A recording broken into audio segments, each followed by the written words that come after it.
Sa liblib na lugar ng Agwas, may isang batang hindi lumaki gaya ng karaniwan. Bitbit ang bag tungo sa eskwelahan na tila ba'y mas malaki pa ito sa kanya. Ngunit sa kabila ng kanyang kondisyon, pinili niya pa ring lumaban para sa kanyang kinabukasan.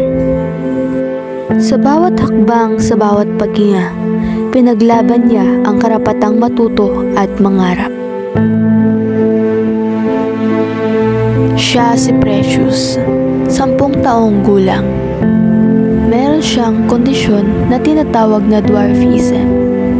Sa kabila nito, hindi naging hadlang ang kanyang tangkad para abutin at matupad ang kanyang pangarap balang araw.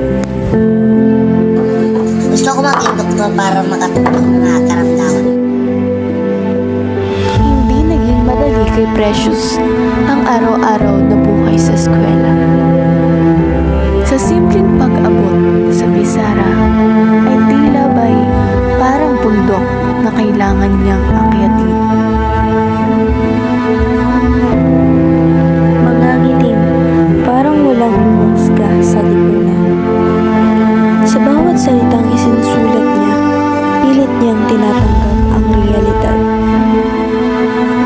Ngunit sa likod ng mga letra, may batang sumisigaw.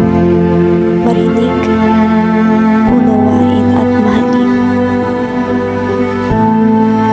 Ngunit sa pahinang kanyang sinusulatan, unti-unti niyang binubuo ang sarili, hindi bilang batang may kapansanan, kundi bilang batang may pangarap.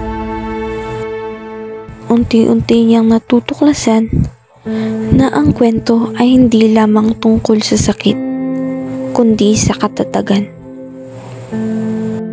Sa huli, tulad ni Precious, ang tunay na sukat ng isang tao ay hindi nasusukat sa taas ng kanyang katawan, kundi sa taas ng kanyang pangarap. Matuto tayong tumingin hindi sa kakulungan, kundi sa kakayahan.